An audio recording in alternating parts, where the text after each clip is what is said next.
Na mtazamaji, tukiingia kwenye taarifa ya tanzia ni kwamba watu 9 wakiwemo watoto 2 walifariki kwenye ajali ya barabarani katika barabara kuu ya Nairobi kuelekea Naivasha. Ajali hiyo ilihusisha matatu iliyogongana na basi lililokuwa likielekea Nairobi kutoka eneo la magharibi mwa nchi. Vyuma vilivyojipinda na vipande vya glasi vilivyotapakaa. Mabaki haya yanatupa taswira ya ajali ya matatu aina ya Nissan iliyogongana ana kwa ana na basi la kampuni ya Greenlight lililokuwa likisafiri kuelekea Nairobi kutoka magharibi mwa nchi. Abiria wote 9 waliokuwa katika matatu hiyo waliaga dunia papo hapo, miongoni mwao wakiwa watoto 2. Abiria waliokuwa kwenye basi wanasema kuwa dereva alikuwa akiendesha basi hilo kwa kasi na kupita magari mengine wakati lilipogongana na matatu hiyo ana kwa ana. So wakati tumefika kwa hii mafuta, tumepata kuna premium imetokea hapo. Ikaingia tu kwa barabara na ikaslow. Na sisi gari ilikuwa ina high speed. So there's no way angeshika emergency.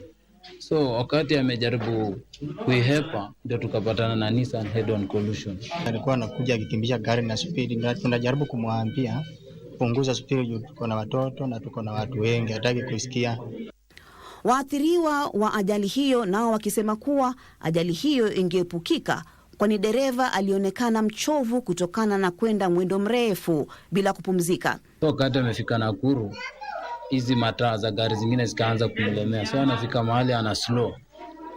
So nikafika mahali nikaita conductor nikamwambia you need to talk with your driver kwa sababu it is like ako dizzy.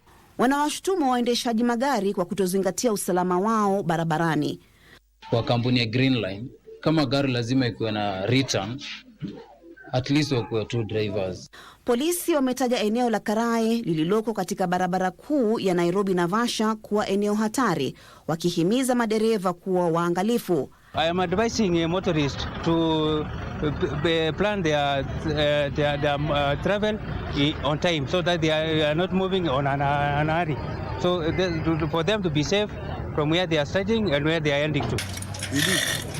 Ajali hiyo iliyotokea saa 7 za usiku karibu na mtaa wa Kayole, kilomita 10 kutoka mji wa Naivasha, pia iliwaacha watu wengine na majeraha ambao wanaendelea kupata matibabu katika hospitali ya kaunti ndogo ya Naivasha.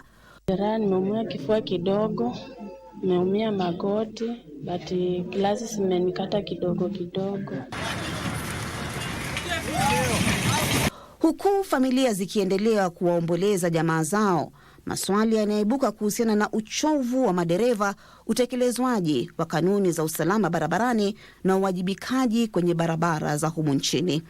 Maria Ambo nikiripotia Darubini, Channel 1.